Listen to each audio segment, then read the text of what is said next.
Hello, thank you, sixth grade ELA department for being a part of this presentation on inclusion. I'm Ruben Hernandez. I hope we get something out of this professional development today and understanding what inclusion is. Okay, so to start off, getting to know you, we're going to take a couple of minutes with an activity, and we'll go over each question that's presented around the room so that way you all can get a better understanding of what inclusion is for us as a campus and how we feel it benefits us, how we feel we're lagging in it, whether we think that we can even make more improvements to it. That's what we'll go over in our questions. And there's some questions where we get to understand how maybe the thought process for a lot of us as we understand. So right now you have sticky notes and you'll place it on the, when we go to our questions, I'll announce those questions and you'll go ahead and place answer those. And we'll take some time to talk about that when we get there. Okay, so first one is name one change that our school has instituted in order to implement inclusion. Okay, so we'll go ahead and take some time to write that on a sticky note, and if you think that we've made a change in inclusion to implement throughout this year, if you feel that that's there, you can go ahead and start it. You can write that, and then we will place it on the first poster that's on the wall, the first printout, and you will place it on there, and we'll discuss it and see how you all truly feel, whether we've implemented enough inclusion on campus.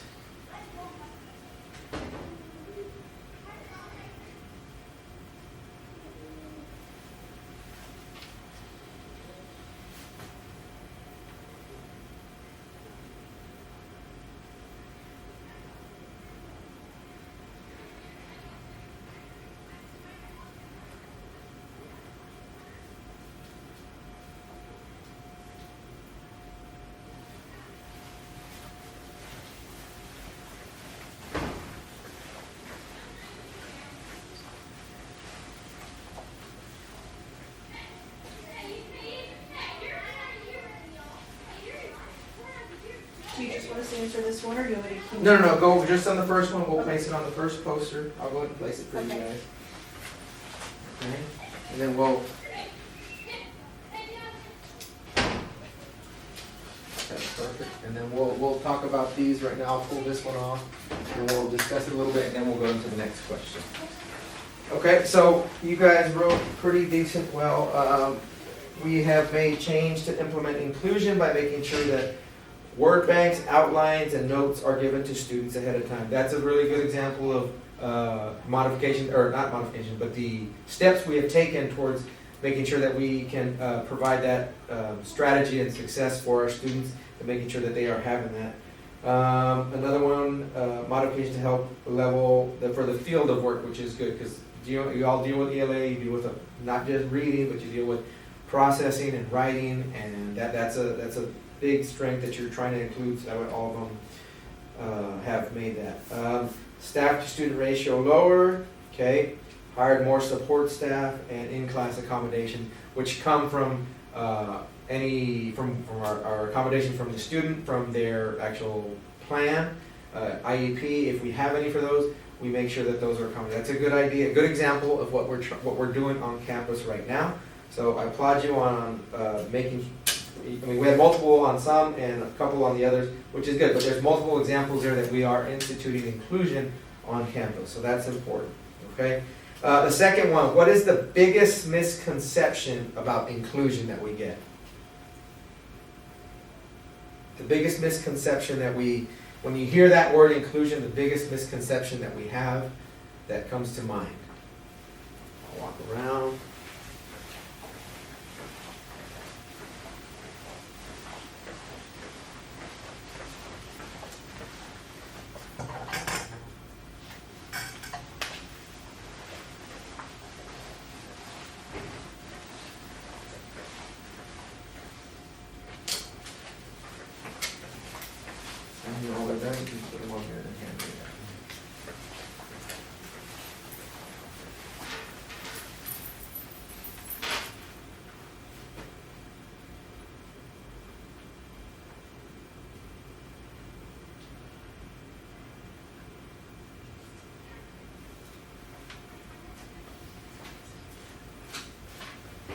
Good.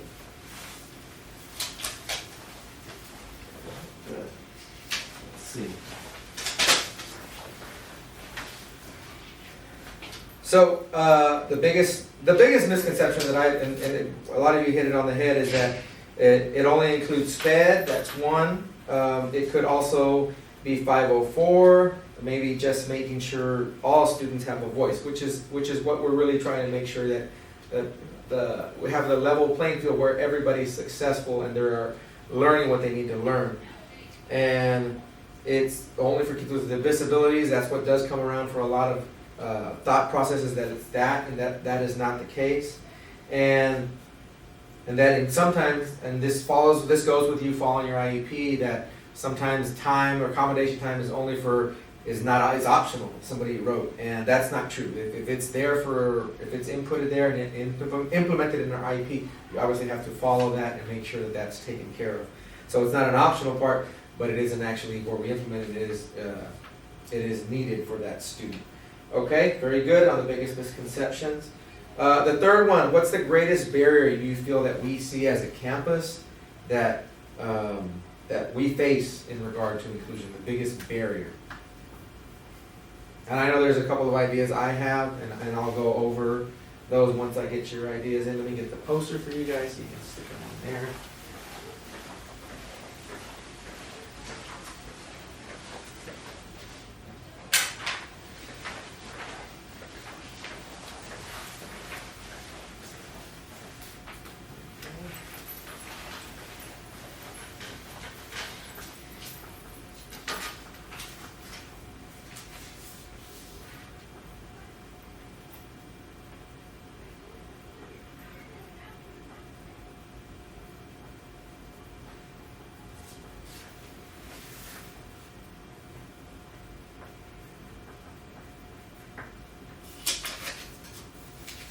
Very good. Thank you all.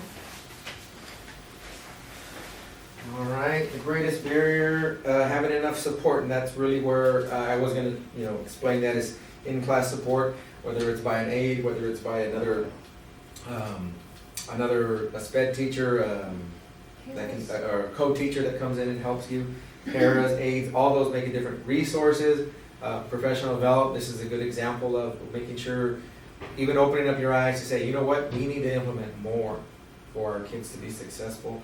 And we pretty much, and this was my idea too, as far as staff and student grouping. Student grouping is a big that one, whoever wrote that's a very good observation, because sometimes it can throw your class off when you want to create all the inclusion for everybody, but you have two kids that maybe are struggling behind something, and it may throw your other class or the rest of your class off. Where if you group them together, maybe you have them all on the same track, and your other classes don't get affected, and their classes are in a better straight line and arrow of what we're trying to do. So that's a good point that you make when he says about grouping them. It's important to actually look at that and see if that can be really beneficial to our groups. All right, so we've talked about inclusion, and we've talked about what we look for in making sure inclusion is involved in all our classes.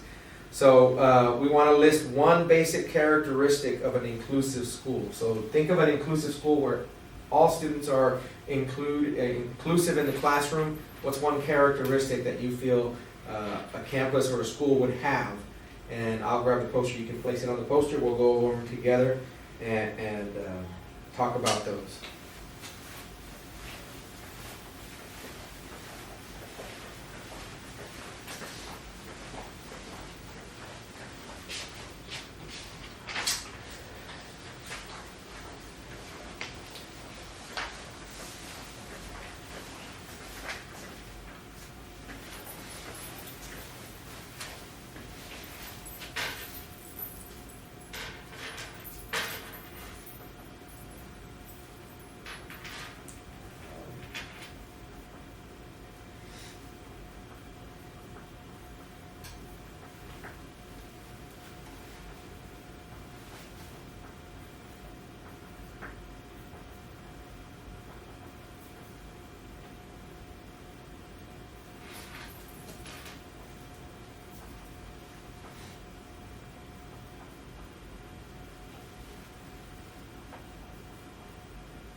work.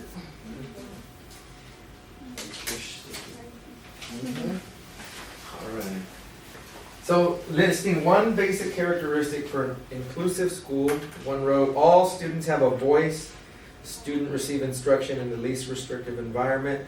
That's good. Another couple of understanding, driven, communicative, open-minded.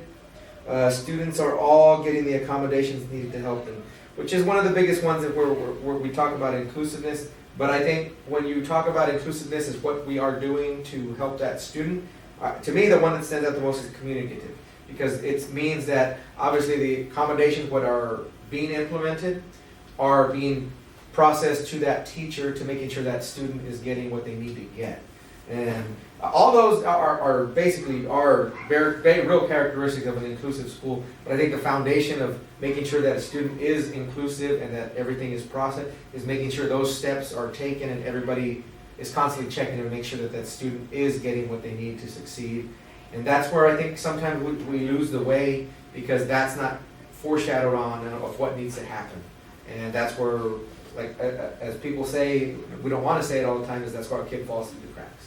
Because we missed not necessarily we missed the ball, but because we get it. It's said, it's done, it's processed. It's maybe they need to keep checking, maybe they need to keep processing and making sure that they are getting what they need to get. That's where I think the failure rates comes, because we are not keeping up with it. And I get it, we have a lot to do, but that's where I think we as teachers and as SPED teachers and co-teachers can know our kids more and be like, I need to understand where I need to help Johnny more, not necessarily more, but the steps I need to take with Johnny have to be more processed than maybe for Joe, and making sure that they are keeping up to point. So that's where I think all those characteristics are really good. So here's a fun one. When we think of inclusion, our school is what animal and why? When we think of inclusion as us as a campus, what animal do you think we fall under? What animal do you think that we could be identified with for our campus?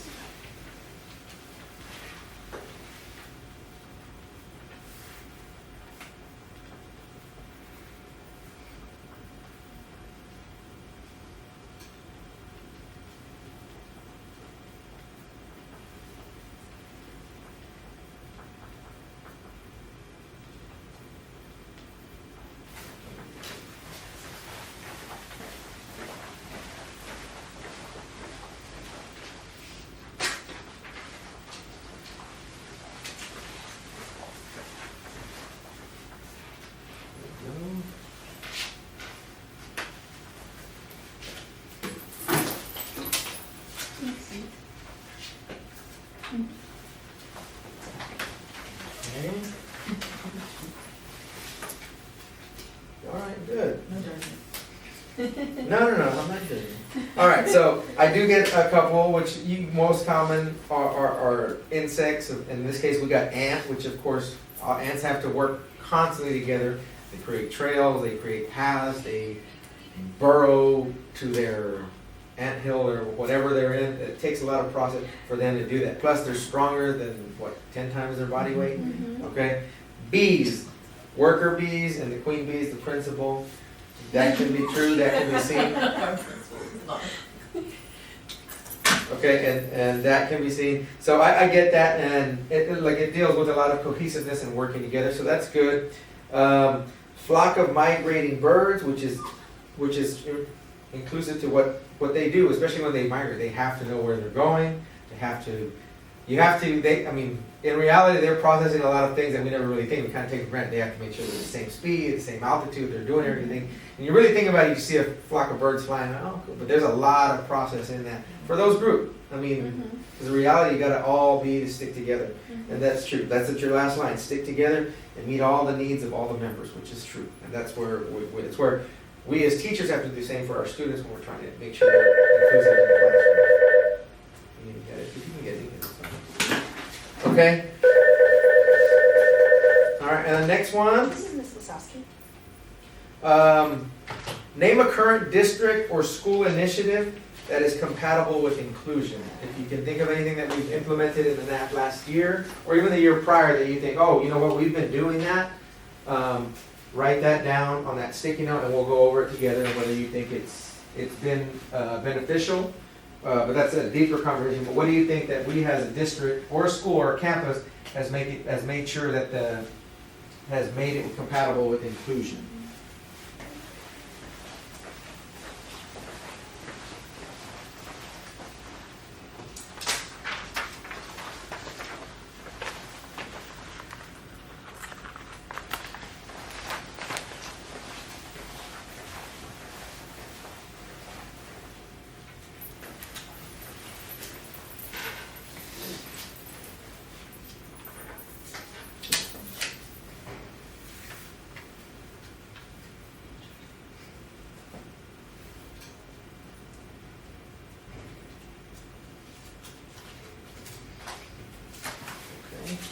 Good. Thank you.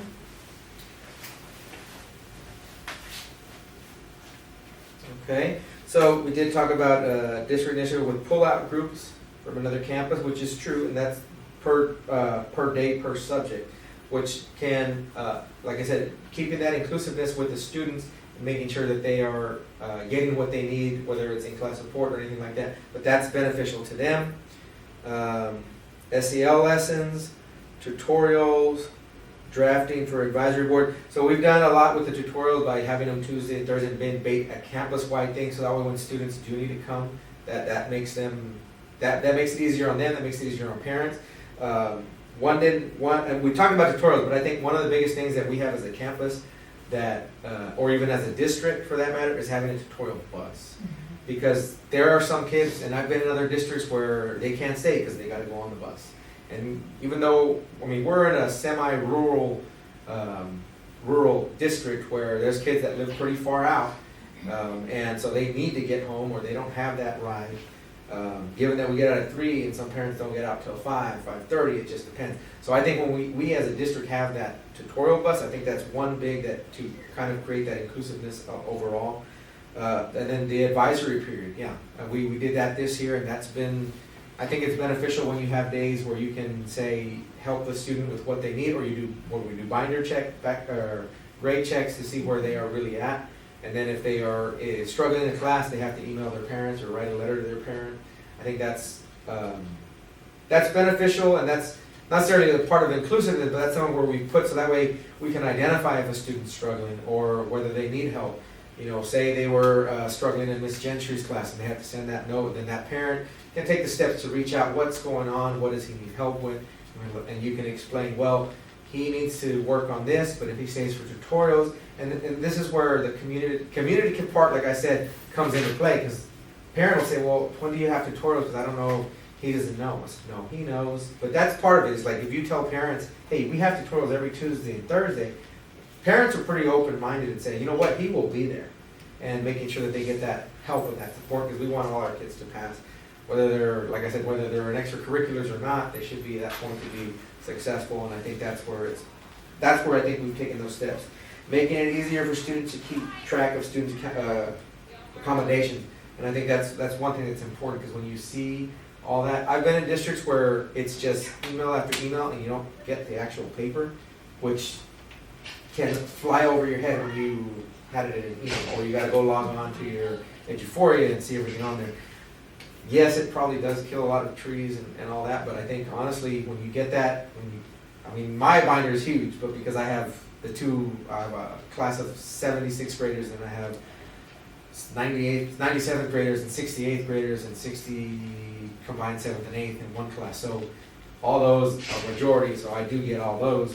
Now, me being on the non-core doesn't matter, but it's just the fact that I can see how many kids have those accommodations. Maybe I don't have to implement per se because it's not necessarily a core class.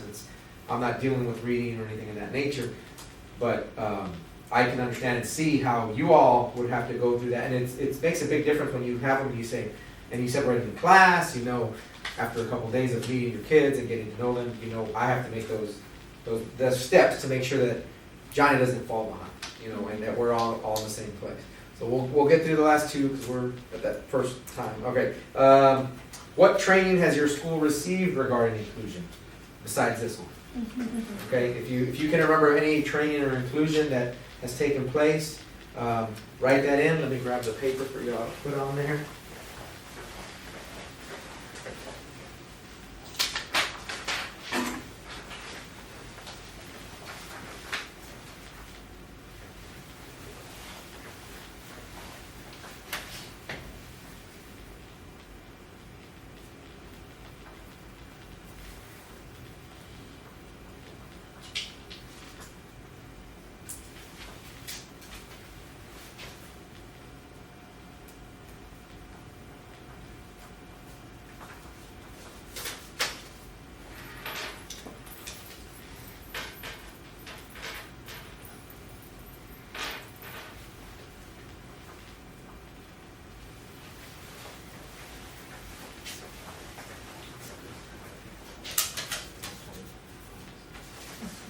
Okay, so as far as training, another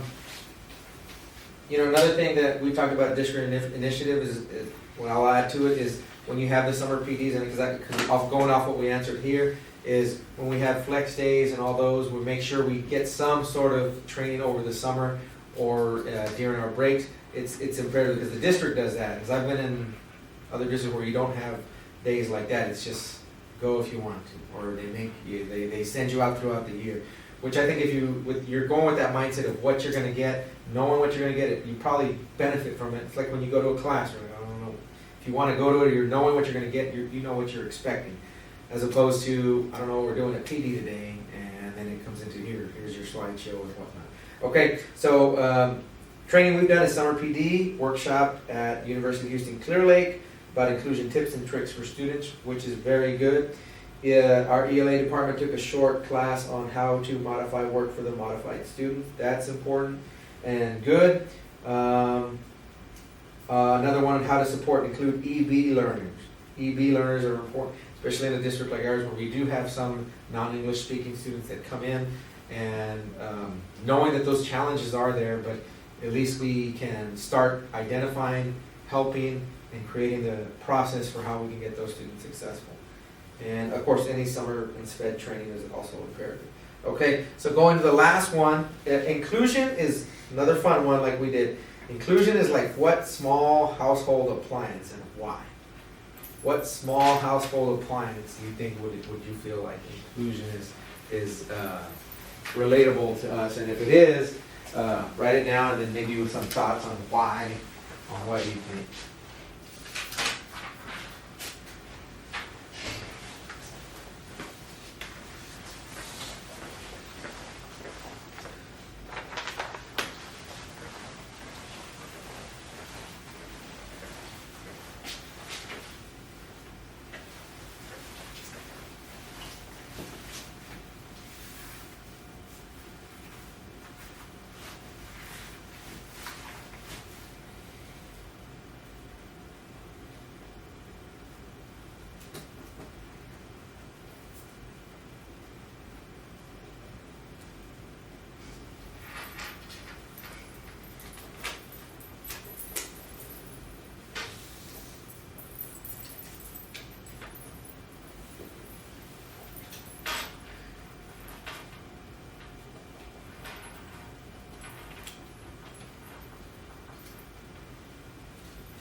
This is always the fun one because you get to find out.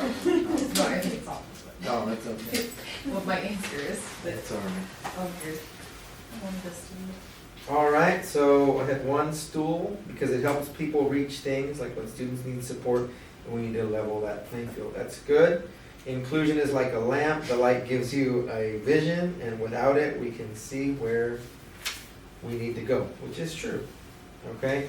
And the toaster, it has different settings so everyone gets the toast that they like and need. Okay, so yeah, those are all ideas and thoughts that make us feel like the inclusiveness throughout our classroom can make the difference. If you think about it, like you're trying to make sure that everybody is on a streamline to where we need to be. Stool would be like, hey, you need that bump, I get that. Toaster, that's a good example too, as far as adjusting it to what kids need over time. And then, like a lamp, it's true. Basically, we're all trying to get to some path. Some people can see a little bit better in the dark than others. And some people need that light. So that light's there, and then everybody can hopefully streamline to where we go. So those are all really good answers. Okay? So as a group, we'll come up with what is the definition and a group come up with a definition of what inclusion is. So we will write that in, and what you all think. You all can think about it, collaborate for a little bit, and then somebody come up with a general definition, and I'll read that, and then we'll talk about it. Inclusion. Okay, I'll be the scribe. You can be the scribe, and then you all can work together and put that together. Inclusion. Restate answer. Inclusion was when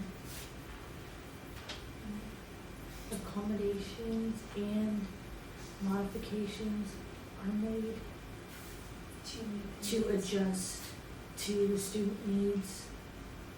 Keep going back to like leveling the playing field. Mhm. And To ensure students. that if there's success in the classroom. Want to ensure, what did you say? There's success in the classroom.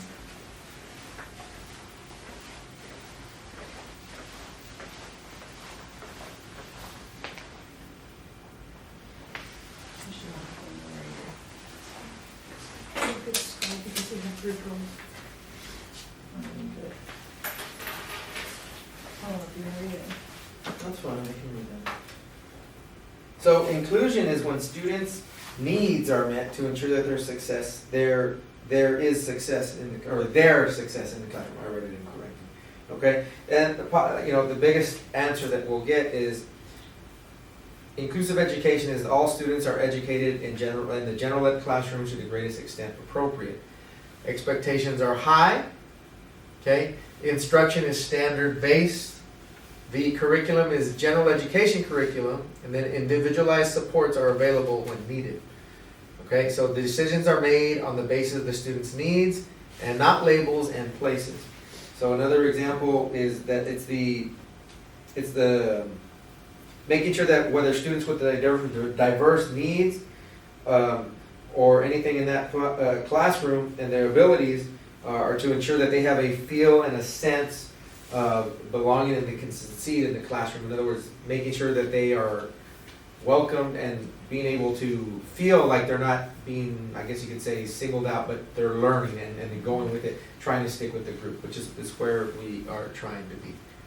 Okay, so the areas of qualification for special education, so qualifying in those categories of what we're trying to figure out. So let me get this. Hello and welcome to Teachings and Education, the 14 categories of students with disabilities, for classroom educators, teachers, and others. In this video, all 14 categories will be defined, explored on the basis of its characteristics, and offer various teaching strategies specific to that category of disability. Now, we'll begin with the first category on the list, intellectual disability. Intellectual disabilities can be defined as significantly below average general intelligence existing with deficits in adaptive behavior. Children with this disability have an IQ below 70. They also have difficulties in comprehension and life functions. These children may have difficulties with simple tasks such as washing their hands. When teaching these students, use concrete examples, have patience, and break down the material. These children are sweet and loving. Use manipulatives and engaging resources for these children. They really want to learn. Next up, this refers to a child with both hearing and visual disabilities evident before age 3. These children often have a genetic condition called Usher syndrome, which affects a child at birth. The major symptoms of Usher syndrome are hearing loss. The teacher should use large print textbooks, Braille, sign language, and tactile learning. There is a great variety of large print books available, and some educators have taken up learning sign language. Now, next up, specific learning disability. Specific learning disability can be defined as a disorder in basic psychological processes and the imperfect ability to think, speak, read, write, and do math. Students have difficulties with specific academic skill sets like math, reading, writing, etc. Students may struggle processing information in one subject or skill set as opposed to another skill set. Teachers should carefully read the IEP to identify the best accommodations for these students. Teachers should really study a student's strengths and weaknesses, which are found in their IEP. Fourth on the board, deafness. It is defined as an inability to comprehend verbal language due to a lack of hearing ability characterized by deafness. These children have a hearing loss in pitch and loudness greater than 90 decibels. These students are unable to fully hear even with amplification, meaning even hearing aids do not really help. Teachers should support students with text-to-speech technology and provide a classroom note taker. Some types of assistive technology can be very expensive and high-end, as providing notes can be done by other students.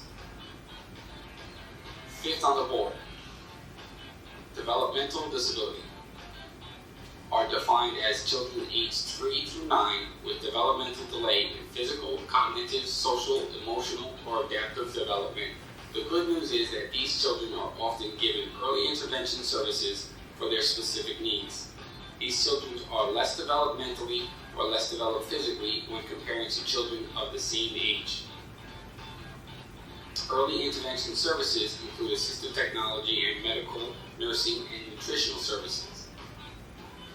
Nutritional services may recommend specific diets, and these children require a number of different supports and medical treatments. Continuing, we move on to other health impairments. This category of disability includes a range of conditions such as having limited strength, vitality, or alertness due to acute health problems. These students mostly have troubles due to their ADHD, which leads to a lack of concentration. The ADHD students will daze off in class. Be sure to teach the students' strengths. Try to put them in a position to succeed. Our next category is emotionally disturbed / emotional disturbance. These students may be bipolar, depressed, anxious, and have psychological problems as well. These children are ill-tempered and anger easily. Some are very withdrawn and antisocial. Teachers should have the behavior intervention plans in place for each student. These kids are some of the most difficult to teach. You must be prepared to have a plan of action. The upcoming category on the board, speech language impairment. These students are defined as having a communication disorder such as stuttering, impaired articulation, and language or voice impairment.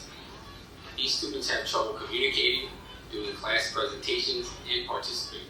Students with speech language impairment are identified at a very early age, and research has shown the great improvement from early intervention.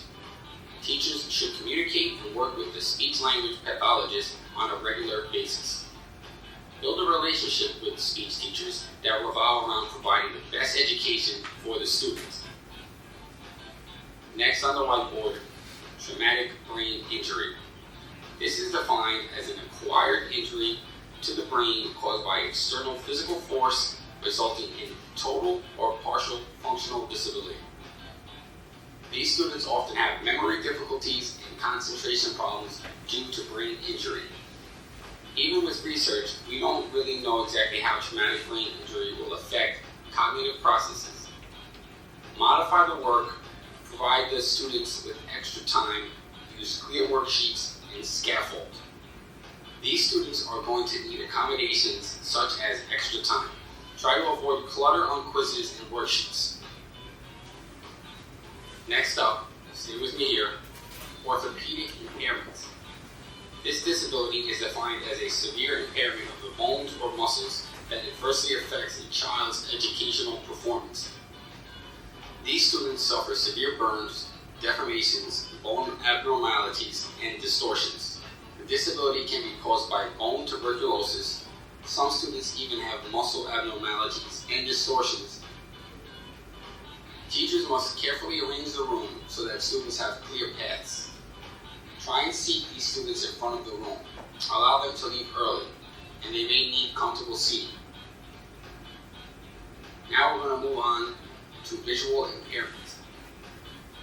The disability is defined as an impairment in vision, even with correction, glasses, etc., that adversely affects a child's educational performance. These students have difficulties reading, utilizing technology, and have a range of eye conditions. Even if these students have glasses, they still have visual deficits, identifying letters and differentiating them. For example, assistive technology is usually necessary. Large print books work great. Nowadays, these large print books are very easy to find. Moving on. Multiple disabilities. It's defined as simultaneous impairments such as intellectual disability and blindness occurring at the same time. Provide modifications and accommodations. Utilize assistive technology and monitor behavior. Are going to need specific modifications and accommodations. Unfortunately, these students often need care throughout their entire life. Some have difficulty breathing, reading, seeing, etc. Many of these students receive their education in a hospital or residential school setting. Second to last, hearing impairment. This is an impairment in hearing, whether permanent or fluctuating, and is not included under the definition of deafness. Students have trouble with vocabulary, grammar, listening to lectures, and participating in classroom discussions. It may appear these kids aren't paying attention, but in fact they haven't heard what was said. Reading and language are generally very difficult for them. Use voice articulation, sign language, note takers, and assistive technology. When lecturing in class, be very animated and speak with your hands. You should consider hand signaling as a quick formative assessment. And last on the board, autism. Developmental disability significantly affecting verbal and nonverbal communication and social interaction, generally evident before age 3. Teaching autistic students can be difficult because of a wide range of characteristics they possess. These students have unusual fixations and want structured routine and communicate in their own unique ways. Autism is sometimes called autism spectrum disorder. For example, Asperger's is one of the high-functioning categories. Be sure to give clear instructions one step at a time and use various cues. These students need very clear directions, routines, and procedures when teaching.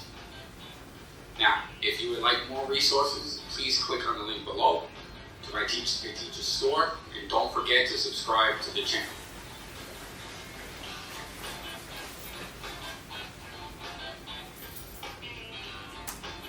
Okay, so we'll talk about the myths of inclusion. So as a group, we'll talk about this question individually. So what do you see as some of the biggest myths of inclusion? Let me put the timer and we'll go. And so I'll put the timer and then you can write with sticky notes and we'll put it all on together. Okay?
Okay, good.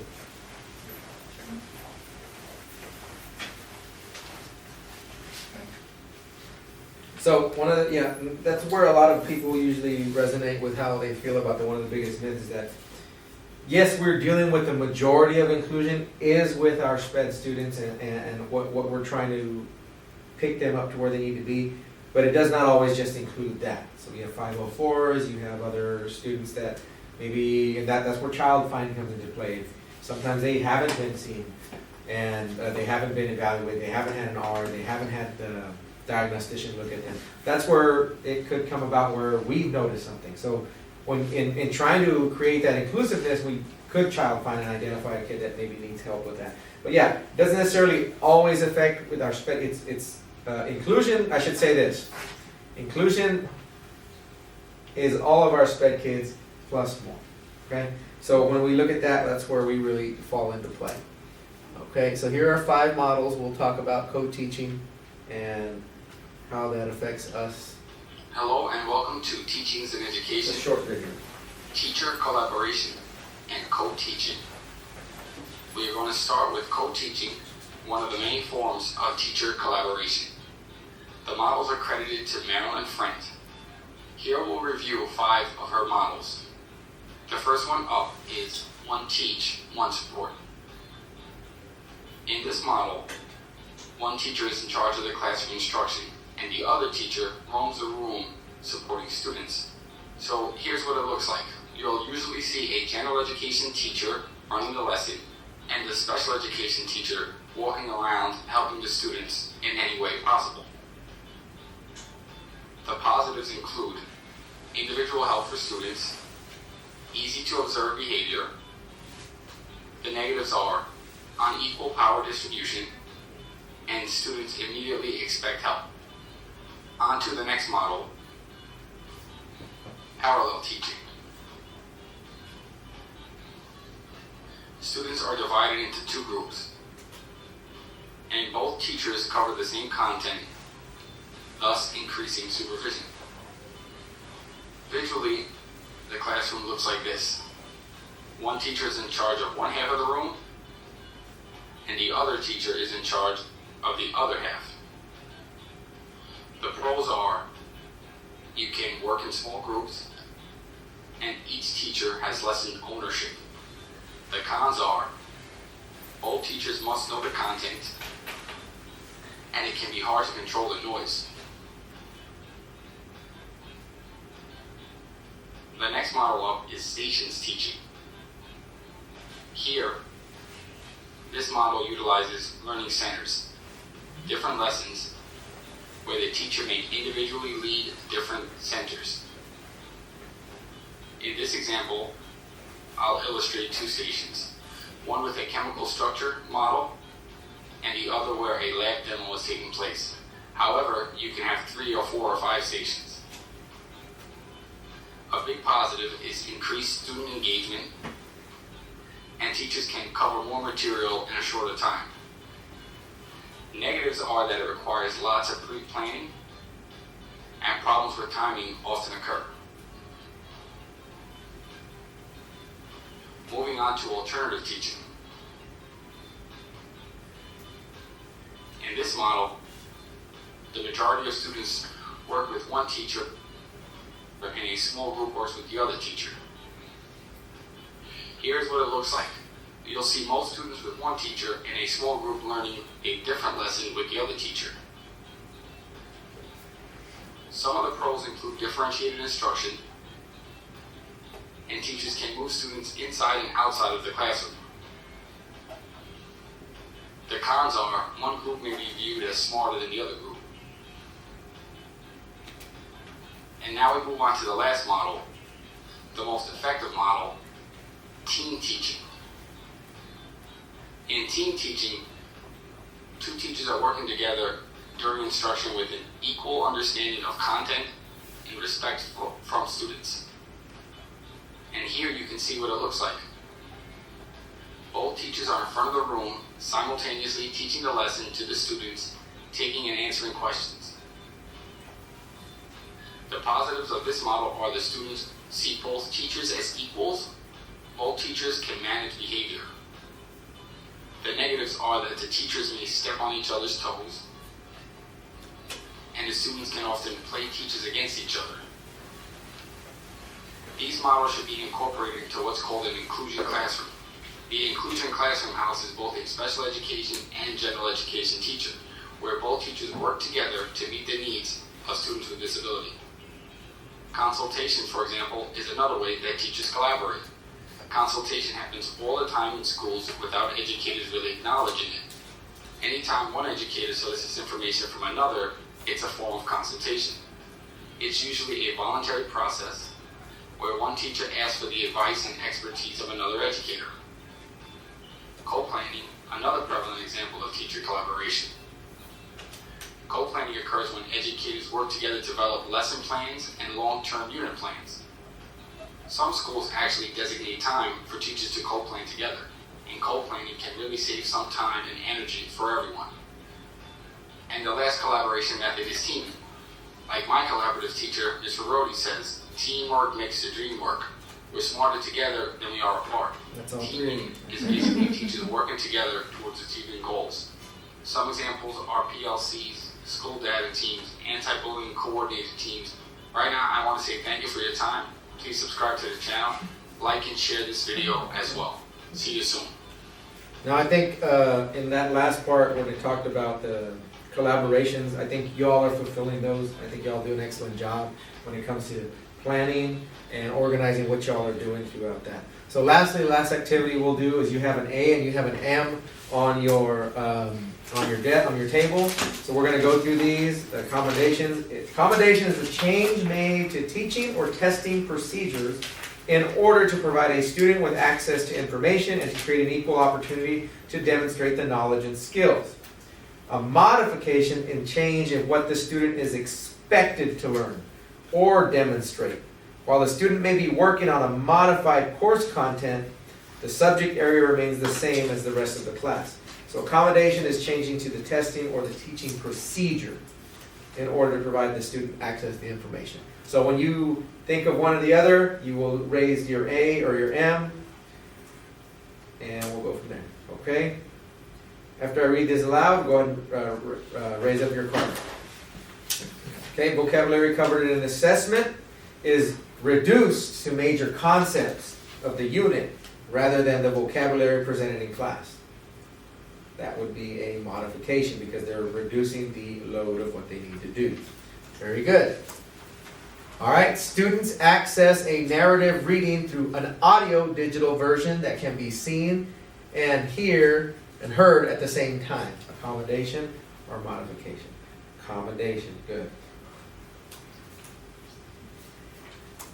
Okay. Student receives a copy of notes that will be covered in the teacher's lecture for the day. Good, that would be an accommodation because it doesn't change content, it's just changing how they are learning. Very good. Special education teacher provides a highlighted copy of a history chapter which supports the students answering questions from the close of the chapter. That would be an accommodation because it's changing. It's basically giving them all the same content with what they're learning. It's not changing what they're learning, it's just highlighting it for them. Okay, that's okay. This is how we learn. A word bank and a set of definitions are provided for an assignment asking students to identify definitions of key vocabulary terms.